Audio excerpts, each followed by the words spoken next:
Welcome to एक study network. आज के इस वीडियो में एंशियंट हिस्ट्री का एक टॉपिक महाजनपद काल के ऑब्जेक्टिव क्वेश्चन कवर करने वाले हैं। तो चलिए शुरू करते हैं। क्वेश्चन नंबर 1 देखते हैं। महाजनपद और उनकी राजधानियों का करना है इसमें। तो गांधार की राजधानी हो जाएगी तक्षशिला और शूरसेन की राजधानी हो जाएगी मथुरा। Option C. वत्स की राजधानी हो जाएगी कौशाम्बी। कौशल की राजधानी हो जाएगी श्रावस्ती। एक बार फिर से देख लेते हैं। गांधार की राजधानी हो जाएगी तक्षशिला, शूरसेन की राजधानी हो जाएगी मथुरा, वत्स की राजधानी हो जाएगी कौशाम्बी और कौशल की राजधानी हो जाएगी श्रावस्ती। तो इसका राइट आंसर हो जाएगा ऑप्शन ए। क्वेश्चन नंबर 2 देखते हैं। हर्यक वंश के किस शासक को कुड़िक कहा जाता था? हर्यक वंश के किस शासक को कुड़िक कहा जाता था? तो ऑप्शन सी हो जाएगा इसका राइट आंसर। अजातशत्रु को कुड़िक कहा जाता था। क्वेश्चन 3 देखते हैं। किस शासक ने गंगा एवं सोन नदियों के संगम पर पाटलिपुत्र नामक नगर की स्थापना की थी? किस शासक ने गंगा एवं सोन नदियों के संगम पर पाटलिपुत्र नामक नगर की स्थापना की थी? तो इसका राइट आंसर हो जाएगा ऑप्शन बी, उदयन ने की थी। क्वेश्चन नंबर 4 देखते हैं। शिशुनाग वंश का वह कौन सा शासक था जिसके समय में वैशाली में द्वितीय बौद्ध संगीत का आयोजन किया गया? उसे काकवड़ के नाम से भी जाना जाता था। तो इसका राइट आंसर हो जाएगा ऑप्शन बी, कालाशोक। क्वेश्चन नंबर 5 देखते हैं। 323 ईसा पूर्व में सिकंदर महान की मृत्यु हुई थी। 323 ईसा पूर्व में सिकंदर महान की मृत्यु हुई थी। इसकी मृत्यु हुई थी ऑप्शन बी, बेबीलोन में हुई थी। Question number 6। सिकंदर महान एवं पोरसपुर की सेनाओं में निम्नलिखित में से किस नदी के आमने सामने वाले तटों पर पड़ाव डाला हुआ था? सिकंदर महान एवं पोरसपुर की सेनाओं में निम्नलिखित में से किस नदी के आमने सामने वाले तटों पर पड़ाव डाला हुआ था? तो इसका राइट आंसर हो जाएगा ऑप्शन बी, झेलम के। क्वेश्चन नंबर 7 देखते हैं। किस मध्यभांड भारत में द्वितीय नगरीकरण शहरीकरण के प्रारंभ का प्रतीक माना गया? किस मध्यभांड भारत में द्वितीय नगरीकरण या शहरीकरण के प्रारंभ का प्रतीक माना गया? तो इसका राइट आंसर हो जाएगा ऑप्शन सी, उत्तरी काले पालिकृत बर्तन। क्वेश्चन नंबर 8 देखते हैं। पाली ग्रंथों में गांव के मुखिया को क्या कहा गया है? पाली ग्रंथों में गांव के मुखिया को क्या कहा गया है? तो इस पाली ग्रंथ में गांव के मुखिया को कहा गया भोजक या ग्राम भोजक कहा गया है। क्वेश्चन नंबर 9 देखते हैं। उज्जैन का प्राचीन नाम था। उज्जैन का प्राचीन नाम था ऑप्शन ए, अवंतिका। क्वेश्चन नंबर 10 देखते हैं। नंद वंश का संस्थापक कौन था? नंद वंश का संस्थापक कौन था? तो नंद वंश का संस्थापक था ऑप्शन ए, महापद्मनंद।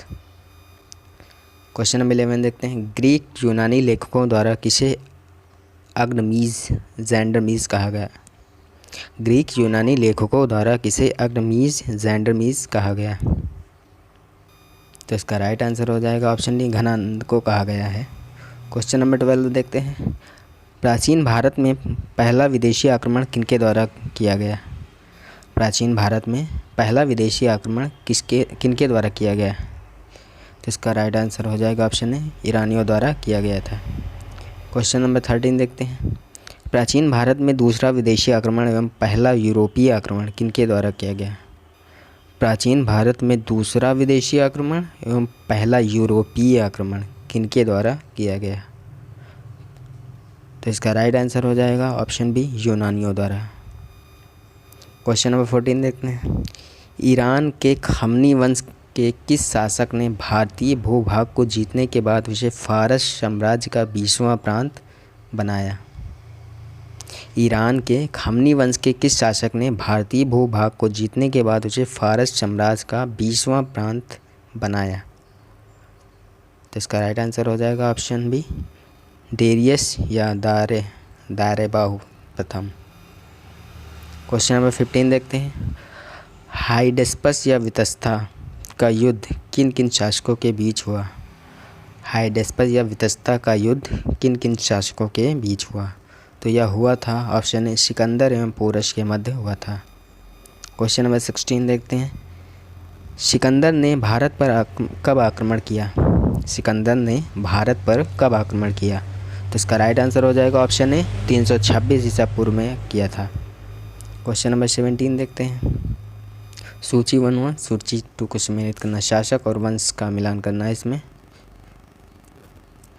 तो बिंबिसार हर्यक वंश से संबंधित थे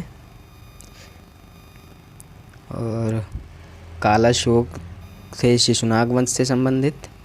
महापद्मनंद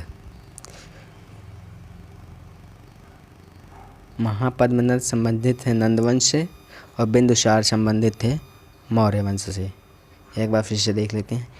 बिंबिसार हर्यक वंश से थे, कालाशोक शिशुनाग वंश से थे, महापद्मनंद नंद वंश से थे और बिंदुसार मौर्य वंश से थे। तो क्वेश्चन नंबर 18 देखते हैं। महाजनपद एवं आधुनिक क्षेत्र का मिलान करना है इसमें। तो मगध का आधुनिक क्षेत्र हो जाएगा पटना गया के ज़िले, वत्स का आधुनिक क्षेत्र हो जाएगा इलाहाबाद, कौशल का आधुनिक क्षेत्र हो जाएगा अवध एवं अवंती का आधुनिक क्षेत्र हो जाएगा मालवा। क्वेश्चन नंबर 19 देखते हैं। मगध की प्रथम राजधानी कौन सी थी?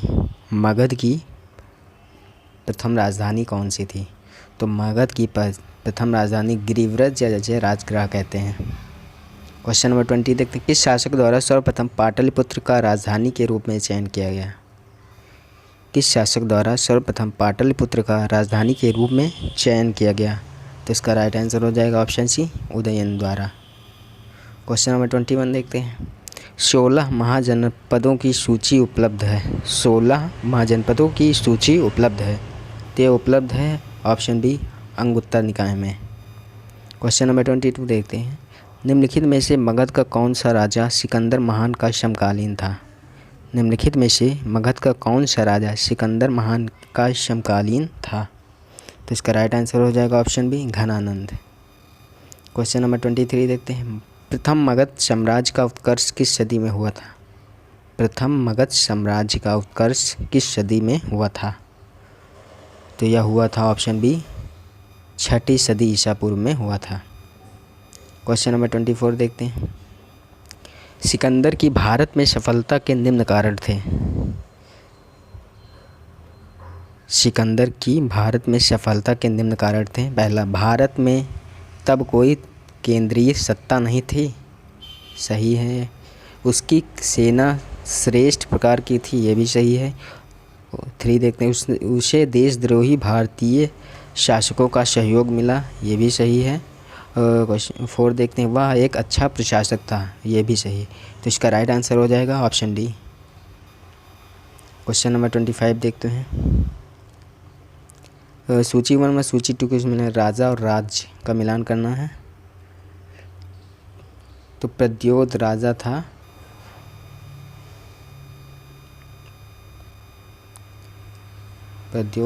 था, अवंती का।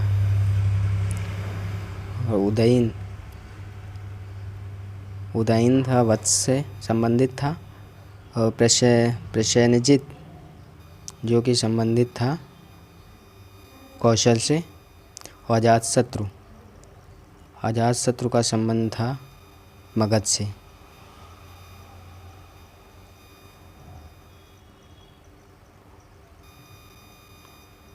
क्वेश्चन नंबर 26 देखते हैं। अभिलेखीय साक्ष्य से प्रकट होता है कि नंद राजा के आदेश से एक नहर खोदी गई थी। अभिलेखीय साक्ष्य से प्रकट होता है कि नंद राजा के आदेश से एक नहर खोदी गई थी। तो इसका राइट आंसर हो जाएगा ऑप्शन सी कलिंग में। क्वेश्चन नंबर 27 देखते हैं। पहला ईरानी शासक जिसने भारत के कुछ भाग को अपने अधीन किया था। पहला ईरानी शासक जिसने भारत के कुछ भाग को अपने अधीन किया था। तो इसका राइट आंसर हो जाएगा ऑप्शन सी डेरियस ने। क्वेश्चन नंबर 28 देखते हैं। मगध के राजा अजातशत्रु का किस गणराज्य के साथ युद्ध रहा? मगध के राजा अजातशत्रु का किस गणराज्य के साथ युद्ध रहा? तो इसका राइट आंसर हो जाएगा ऑप्शन ए वज्र, जिसे वैशाली भी कहते हैं। क्वेश्चन नंबर 29 देखते हैं। वज्र संघ के विरुद्ध मगध राज्य के किस शासक ने प्रथम बार रथमूसल तथा महाशिलाकंटक नामक गुप्त हथियारों का प्रयोग किया? तो इसका राइट आंसर हो जाएगा ऑप्शन ए, अजातशत्रु ने प्रयोग किया था। क्वेश्चन नंबर 30 देखते हैं, नंद वंश का अंतिम सम्राट कौन था? नंद वंश का अंतिम सम्राट कौन था? तो इसका राइट आंसर हो जाएगा नंद वंश का अंतिम सम्राट ऑप्शन बी, घनानंद था। क्वेश्चन नंबर 31 देखते हैं, भारत में सिक्कों का प्रचलन कब हुआ? भारत में सिक्कों का प्रचलन कब हुआ? तो भारत में सिक्कों का प्रचलन हुआ ऑप्शन सी, 600 ईसा पूर्व में। क्वेश्चन नंबर 32 देखते हैं, निम्न राजाओं पर विचार कीजिए। निम्न राजाओं पर, पहला अजातशत्रु, दूसरा बिंदुसार, तीसरा प्रसेनजित, इनमें से कौन कौन बुद्ध के समकालीन थे?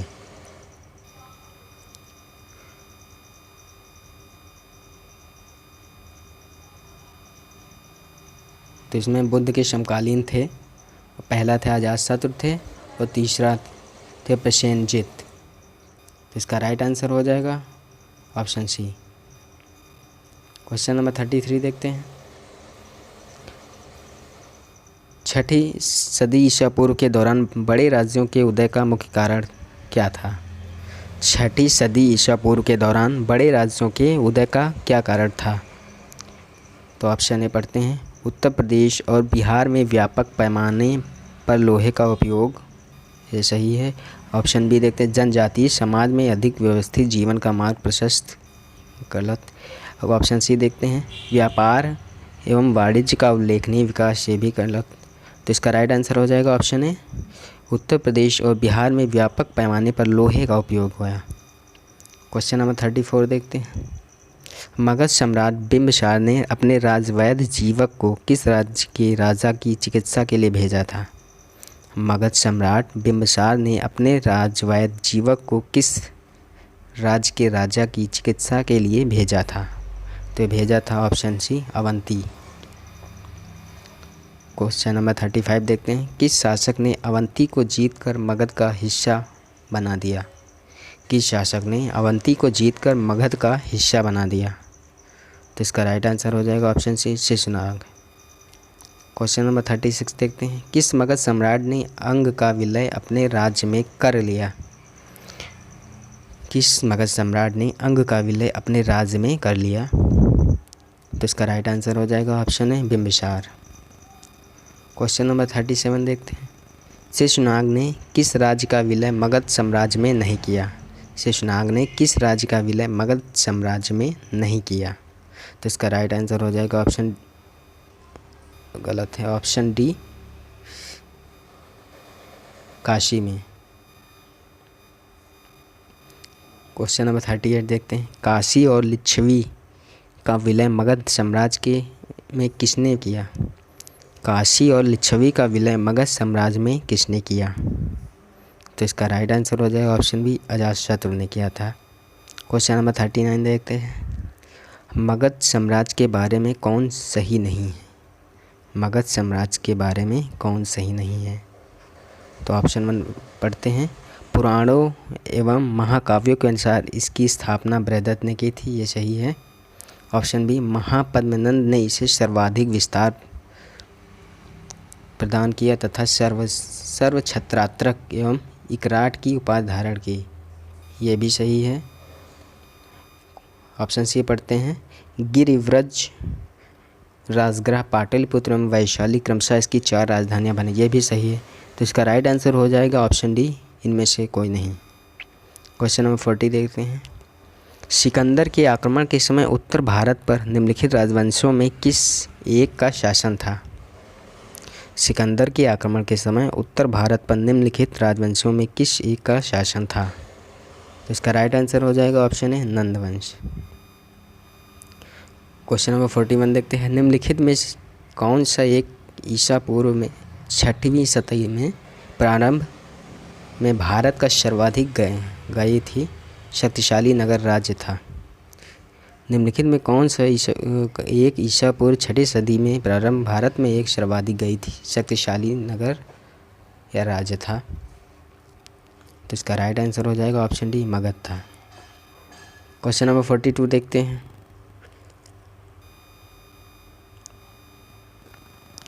निम्नलिखित में कौन कौन से भारत पर ईरानी आक्रमण के प्रभाव के रूप में जाना जाता है? नंबर 1 खरोष्टी लिपि का प्रचार, नंबर 2 अभिलेख उत्कीर्ण करने की कला का प्रचार, नंबर 3 ईरानियों की छत्र प्रणाली का प्रचार, नंबर 4 घंटा आकार के गुंबज की कला का प्रचार, नंबर 5 स्त्री अंकों की रक्षा की नियुक्ति। तो एक बार फिर से देखते हैं। खरोष्टी लिपि का प्रचार ये भी था। ऑप्शन 2 अभिलेख उत्कीर्ण करने की कला का प्रचार ये भी था। ईरानियों की छत्र प्रणाली का प्रचार ये भी था। घंटा आकार के गुंबज कला का प्रचार ये भी था। स्त्रियों की रक्षा की नियुक्ति ये भी था। तो इसका राइट आंसर हो जाएगा ऑप्शन डी। क्वेश्चन नंबर 43 देखते हैं। निम्न में से कौन सा एक सिकंदर के आक्रमण का प्रभाव नहीं था? निम्न में से कौन सा एक सिकंदर के आक्रमण का प्रभाव नहीं था? तो ऑप्शन पढ़ते हैं। इस आक्रमण ने भारत और यूनानों के बीच प्रत्यक्ष संपर्क स्थापित करवाया, ये सही हो जाएगा। इस आक्रमण ने पश्चिमोत्तर भारत में यूनानियों की स्थापना का प्रशस्त किया, ये भी सही है। सिकंदर ने अनेक उपनिवेशों की स्थापना के लिए उत्तरदायी था, ये भी सही। उसने भारत को यूनान की रियासत बनाया। तो इसका राइट आंसर हो जाएगा ऑप्शन डी। उसने भारत को यूनान की रियासत बनाया, यह इसका आक्रमण का प्रभाव नहीं था। क्वेश्चन नंबर 44 देखते हैं। निम्नलिखित में से किस राज्य में गणतंत्रात्मक शासन व्यवस्था नहीं थी? निम्नलिखित में से किस राज्य में गणतंत्रात्मक शासन व्यवस्था नहीं थी? तो इसका राइट आंसर हो जाएगा option D Magadh. Question number 45 देखते हैं। निम्नलिखित में से किसे सेनिया कहा जाता था? निम्नलिखित में से किसे सेनिया कहा जाता था? तो इसका राइट आंसर हो जाएगा ऑप्शन ए बिम्बिसार को सेनिया कहा जाता था। क्वेश्चन नंबर 46 देखते हैं। निम्नलिखित में से किसे उग्रसेन कहा जाता था? निम्नलिखित में से किसे उग्रसेन कहा जाता था? तो इसका राइट आंसर हो जाएगा ऑप्शन ए महापद्मनंद को उग्रसेन कहा जाता था। Question number 47। डेरियस ने 516 ईसा पूर्व में सिंधु के तटवर्ती भूभाग को जीतकर उसे ईरान का 20वां क्षत्रपी बनाया। उससे कितना राजस्व प्राप्त होता था? तो इसका राइट आंसर हो जाएगा option A 360 talent. Question number 48 देखते हैं। निम्नलिखित में से कौन सिकंदर के साथ भारत आने वाला इतिहासकार नहीं था? निम्नलिखित में से कौन सिकंदर के साथ भारत आने वाला इतिहासकार नहीं था? तो वो था option D Herodotus. Question number 49 देखते हैं। महाजनपद काल में श्रेणियों के संचालक को कहा जाता था? महाजनपद काल में श्रेणियों के संचालक को कहा जाता था। तो श्रेणियों के संचालक को कहा जाता था ऑप्शन ए श्रेष्ठिन। क्वेश्चन नंबर 50 देखते हैं। गृहपति का अर्थ है, तो इसका राइट आंसर हो जाएगा ऑप्शन ए धनी किसान को गृहपति कहा जाता था। Question number 51। सूची 1 व सूची 2 को सम्मिलित करेंगे। तो अष्टकुलक को कहा जाता था, परामदर्शाई संस्था कहा जाता था, महामात्र कहा जाता था, उच्च कोर्ट के अधिकारी को महामात्र कहा जाता था, बलि साधक को कहा जाता था, किसानों से कर वसूलने वाला अधिकारी को कहा जाता था बलि साधक। ऑप्शन डी देखते हैं। शौल्किक ये कहा जाता था शिल्पियों व व्यापारियों से शुल्क या चुंगी वसूलने वाला अधिकारी। क्वेश्चन नंबर 52 देखते हैं। मगध के किस प्रारंभिक शासक ने राज्यारोहण के लिए अपने पिता की हत्या की एवं इसी कारणवश अपने पुत्र द्वारा मारा गया? तो इसका राइट आंसर हो जाएगा option B Ajatashatru. Question number 53 देखते हैं। विश्व का पहला गणतंत्र वैशाली में किसके द्वारा स्थापित किया गया था? विश्व का पहला गणतंत्र वैशाली में किसके द्वारा स्थापित किया गया था? तो स्थापित किया गया था ऑप्शन डी लिच्छवी के द्वारा।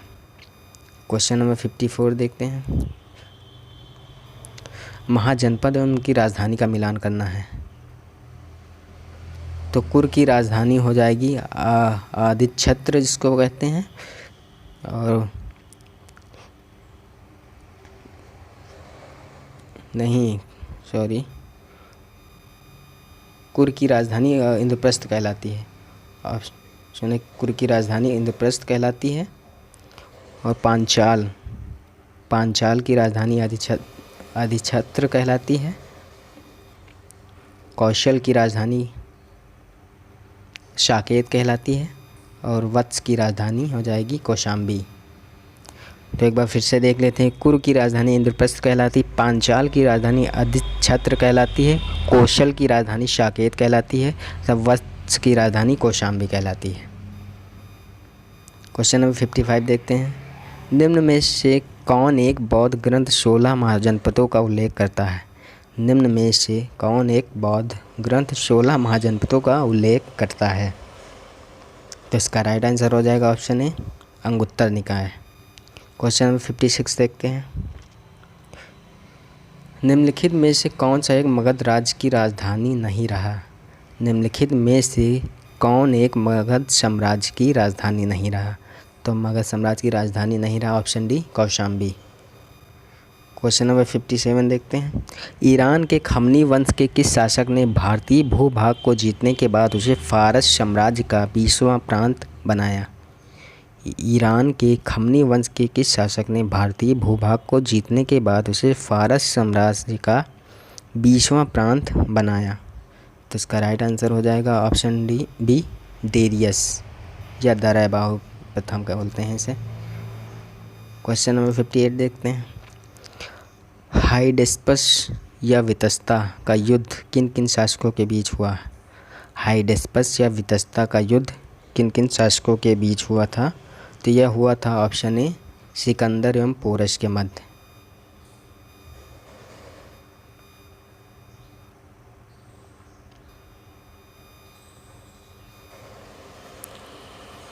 क्वेश्चन नंबर 59 देखते हैं। सिकंदर ने भारत पर कब आक्रमण किया? सिकंदर ने भारत पर कब आक्रमण किया? तो सिकंदर ने ऑप्शन ए 326 ईसा पूर्व में आक्रमण किया था। क्वेश्चन नंबर 60 देखते हैं। शासक एवं वंश का मिलान करना है। तो बिंबिसार हर्यक वंश से संबंधित थे, कालाशोक शिशुनाग वंश से संबंधित थे, और महापद्मनंद नंदवंश से संबंधित थे, बिंदुसार मौर्य वंश से संबंधित थे। एक बार फिर से देख लेते हैं। बिंबिसार हर्यक वंश से संबंधित थे, कालाशोक शिशुनाग वंश से संबंधित थे, महापद्मनंद नंदवंश से संबंधित थे, बिंदुसार मौर्य वंश से संबंधित थे।